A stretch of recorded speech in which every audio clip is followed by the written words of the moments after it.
It is Sunday, February 9th of 2020, and thinking about putting out a little log of a video where I basically babble. We got 50 projects going on, nothing we've really shown individually. Out here, only project really going on is a snow hill, and locked in a couple more months. We've made it over the hump though, so this is another couple months wait for us where our yard's at in our zone. We love you guys, and this is just going to be a winter brainstorm video of indoors. Lots of stuff to show you. Love you guys, appreciate your time. Catch you in a second. Alright, I already talked about the seed vault, but we have this right here next to a stand that we're starting to grow on, so we'll start with how we start and things a little bit. We have more plans on some other issues.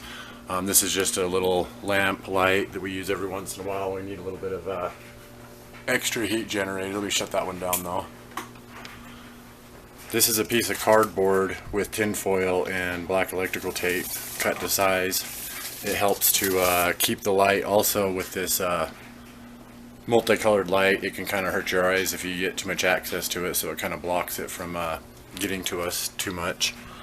These are some super hots that we're just messing around with. This is a mini bell tomato and some Celosia, that's the one it is. And this is a couple different kinds of basil right here. But these are just little mini seed trays as we ramp up to the season start. This is I think we paid $40 for this dual light. But I would advise using shop lights or whatever you can. It's LED, so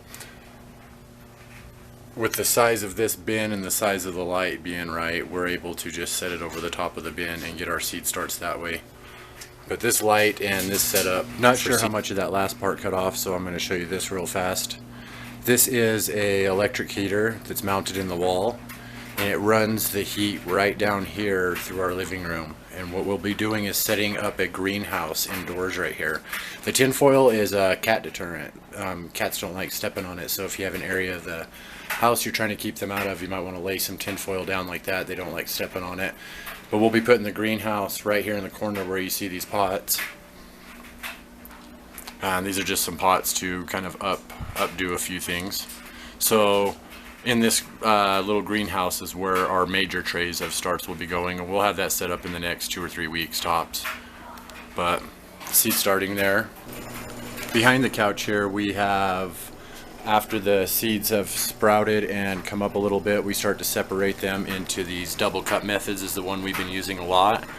These are just certain size bins, 3-foot dual bulb shop lights. I believe they give off 4,500 watts. They don't get warm, so they don't affect the plastic of the bin at all, but it kind of keeps everything in there. We also use shoe boxes that are pretty cheap, dollar store, other places like that. Double cup method, you can get 16 cups from our dollar store, I think, for $1. So we buy the clear multicolored ones so that when you lift it up you can kind of see into the roots, but it also doesn't allow light saturation, and it also gives itself, if you Tetris it just right, its own little gap. But these are ornamental peppers that we have going. So after we have them in the sprouted seed starts, we put them into these double cups like right here. We'll be showing a video coming up in the next couple weeks also on how we prep our most preferred indoor soil. And we also put cupcake tins, or those little cupcake cups, in the bottom. But I would say for peppers that's kind of alright, but for tomatoes the roots start to grow so voraciously that we started just using a paper towel. And the reason we do that is when we cut the bottom of these cups, we don't want soil displacement, because if we have to stay indoors for a few years, or a few months anyways, it kind of makes sense to try to keep everything clean and as efficient as possible. And then they work perfectly, 6 packs into these shoebox things. And this is a couple of our newer tomatoes. There's 4 types there, and some butter crunch lettuce, some tree lettuce, and some Malabar spinach. And then we also have some empty slots right here, so we just keep on refining until we can get better and better systems, empty out some more areas, and loaded, ready to go for the grow season. So after they're sprouted, we put them into these cut methods right here, and then I'll show you what's next. All right, as soon as they start outgrowing the containment of the sprout bins, we move them into here. These are ones that we'll up pot and give away, or we'll give away as is if they feel like doing it. We go down to this food drive place that kind of gives food out to people in need, and we give them a lot of plants. We've been also giving them seeds more often than anything this early in the year. But so these are a couple explosive ember peppers, ornamentals, and then some of our dwarf varieties right here. Going out to friends and family, so a lot of times you won't see some of this stuff. This is the lotus right here. We had a plan for it, but we're gonna let it fade. It's starting to go bad on the leaf. A couple of the other sprouts went off, so we'll let it play itself out here. If it snaps back for some reason, we'll be all right with trying to save it. This is moringa seeds. I just put a bunch in there for fun. I planted one as well, so we got a giant bag of moringa seeds from my aunt a couple years ago, and have them in excess. This is Kiddo's succulents. It looks like it has some jade wrapped around in there, his little pepper guy.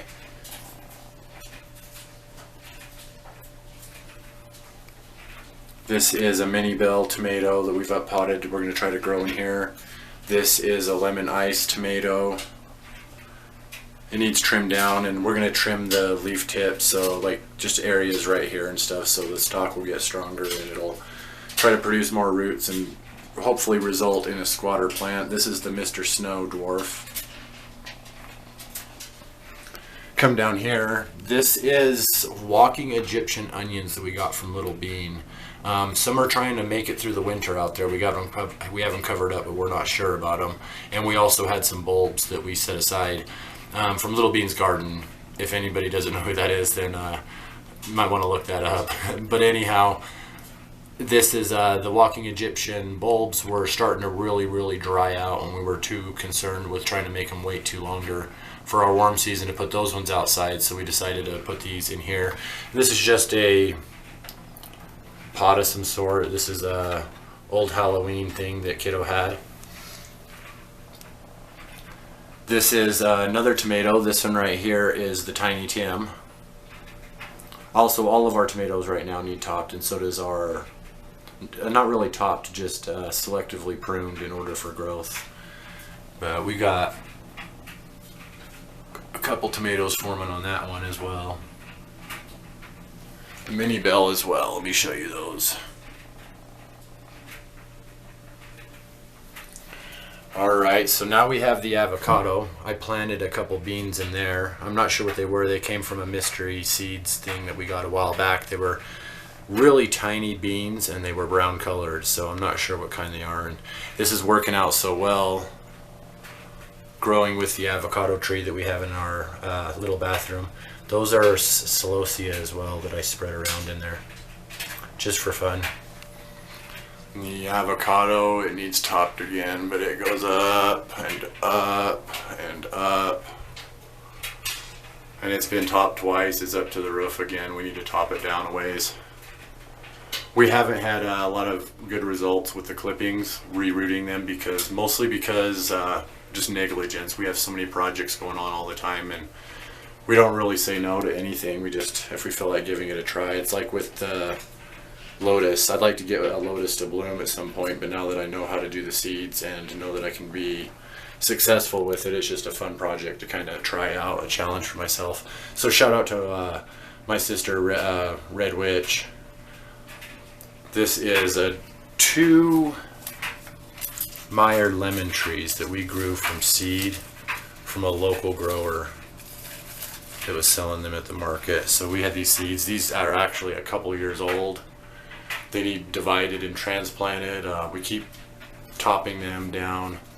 It smells really good. Sometimes we'll clip the leaves and we'll mash them up a little bit and put them in water on the stove and then kind of cook them. If you notice, anybody has citrus, if you notice if you cut the leaves or break anything off, it has the citrus smell really strong and can make your whole house smell like citrus.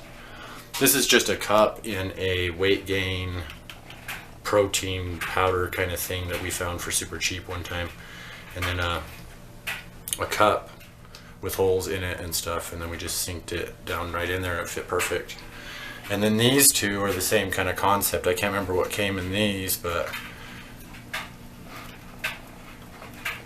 these little things fit right down in there, so they slip down in. And this is the peppermint stripes and the dwarf purple heart. So I'm sorry if this video is getting a little bit long. This restroom is a little bit more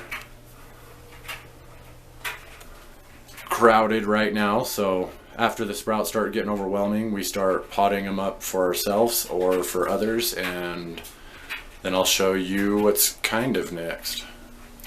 Alright, and this is our bigger of the two bathrooms. So we got a gap here that I'll probably put another one of those shoebox size 6-packs right here for things that get overwhelming. This one right now is turned into our house plant, permanent kind of plant, retirement kind of like location and stuff. During the winter time when we're running everything downstairs, makes it a lot easier to get to the stuff that we're using. So, and this one right here is another lemon tree, needs trimmed down. It's a Meyer lemon actually. It was a really pungent, excellent lemon. This is Angel's, what is it called? Pothos maybe? No, it might not be a pothos. Philodendron?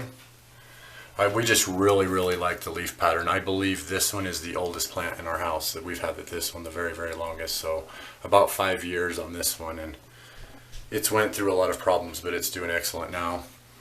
This is a Warnecki, and this is a really easy plant to take care of. These can get 3 or 4 foot tall, maybe even taller. The leaves are almost like plastic. It really is tolerant if you forget to water it for a little while. It doesn't take very big pot or soil. It's a Dracaena Warnecki. So those are just a few of the plants. We're probably going to give this one to a family member, raise it up a little bit better, and then give it to a family member. Angel's keeping both of those. Those were both Mother's Day gifts from a couple years ago. That is a spider plant that has endured craziness, and those are sprouts from it. The last one didn't make it. And this is the mimosa, the shy plant, and sometimes it really does a lot of movement, but it seems like when we're working on videos and stuff, it doesn't seem to want to move a lot. Sometimes even coming into the restroom, the air from the door opening will hit the plant and it'll try to pull itself back behind the wall here, but it's really cool. And then also I spread a bunch of coleus, mixed color coleus in there with it. So this is a kind of a shadowed area. We can install a heat lamp on this part, but this room stays extremely warm. It's the one with the bathroom shower, so it creates a lot of humidity. But I don't want this to get too long for you guys. I just wanted to brainstorm. If you guys see anything you have questions on or would like me to know more about, just go ahead and put it down in the comments. I love you guys. Super excited this growing season. It's time to fight back and start pushing. We have a few more months, 2 or 3 more months, a lot of us in the mid zones and lower, that we have to stay inside, but there's a ton of work that can be done in that part, so don't be afraid of it. It's gonna be there one way or another, so just hunker down, push through that workload, and we will be able to party and start the season. So I love you guys. I appreciate you tons, and hope this video makes any kind of sense. Love you. Thanks for watching. One last thing, I'm sorry to bug you, but I thought I would show off this real fast. This is the moringa seeds that I was talking about that I had a hoard of.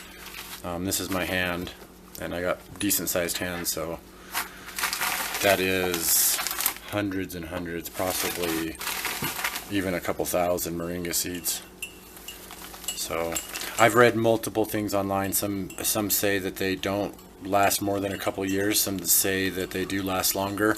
The water purification properties of these in case of emergency, even if the seeds weren't viable, is the reason that I like having so many.